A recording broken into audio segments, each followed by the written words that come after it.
Hi friends, ఇందులో వచ్చేసి మాది బత్తాయి తోట. ఇప్పుడు ముందు పెట్టిన ఒక షాట్లో మనము మినుము మాత్రం వేయడం జరిగింది. ఇందులో మొత్తం ఖాళీగా ఉండేది.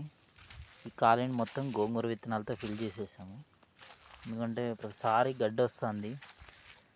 ఇది ప్రీవియస్ అలసంద, అంటే ముందు అలసంద పెట్టాము మేము నైట్రోజన్ కోసం. దాంతోపాటు ఇక్కడ ఖాళీగా ఉందని చెప్పి గడ్డి వచ్చేస్తుందని కంది కూడా వేయడం జరిగింది. ఇప్పుడు ఇవన్నీ వచ్చేసి మిక్స్డ్ క్రాపింగ్ అండి. మనము ఒక్కటే ఇప్పుడు బత్తాయి అని చెప్పి బత్తాయి ఒక్కటే చెట్టు ఉంచేసి ఇదంతా ఖాళీగా ఉంచేసామంటే గడ్డి పెరిగిపోతుంది. ఆ గడ్డి వల్ల గ్లైఫోసైట్ వాడాల్సి వస్తుంది. లేదంటే మనకి ఇలా చూడండి, ఇప్పుడు ఎన్ని క్రాప్లు ఉన్నాయో బత్తాయి చెట్టు నా 3 నుంచి 4 ఏళ్ళ వరకు ఇల్లింగ్ రాదు. మనకు ప్రతిసారి ఇలా రకరకాల మిక్స్డ్ క్రాపింగ్ వేసుకున్నామంటే పురుగు నుంచి బయటపడవచ్చు, గడ్డి మందులు వీటన్నిటి నుంచి బయటపడవచ్చు. గడ్డితో సమస్య ఉండదు ఫస్ట్ ఆఫ్ ఆల్. ఇప్పుడు ఇవన్నీ ఇన్కమ్ అండి. ఇప్పుడు గోంగూర నుంచి మనకి ఇన్కమ్ వస్తుంది. నెక్స్ట్ మినుము వచ్చేస్తుంది. ఇక్కడంతా అనుములు పెట్టామండి, ఇంకా మొలవలేదు ఇక్కడ. ఈ గోంగూర అయిపోయేసరికి అనుములు మొత్తం ఈ స్పేస్ అంతా ఆక్యుపై చేసేస్తాయి. అలా ఇవన్నీ నైట్రోజన్ ఫిక్స్డ్గా మనకు బత్తాయి చెట్టుకి నత్రజని అందిస్తాయి. నేల కూడా డెవలప్ అవుతుంది, ఈ గడ్డి పెరిగే ఛాన్స్ ఉండదు.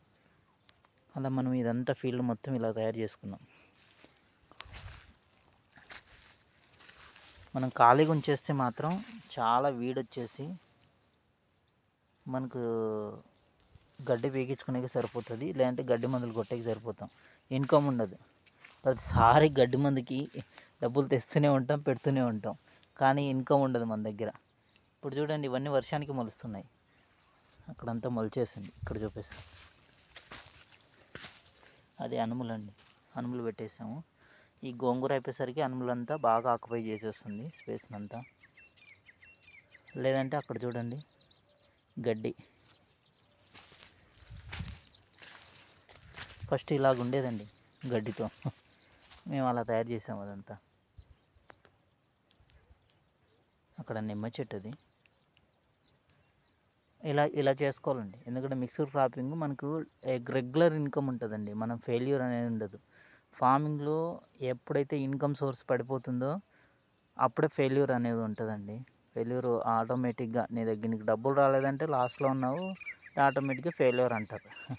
అలా కాకూడదంటే ఇలాంటి రకరకాల పంటల మీద మన క్రాప్ నడపాలి. రెండోది న్యాచురల్ ఫార్మింగ్ కానీ ఆర్గానిక్ ఫార్మింగ్ చేసే వాళ్ళకి కానీ ఇలాంటి మిక్స్డ్ క్రాపింగ్ కంపల్సరీ అండి. ఎందుకంటే ఒకటి జీవామృతం వేస్తున్నాము, ఏమి రావట్లేదు, ఒకే పంట వేస్తే ఏది రాదు. ఇట్లా రకరకాల పంటలు కలిపితేనే మనకు డబ్బులు వస్తుంది.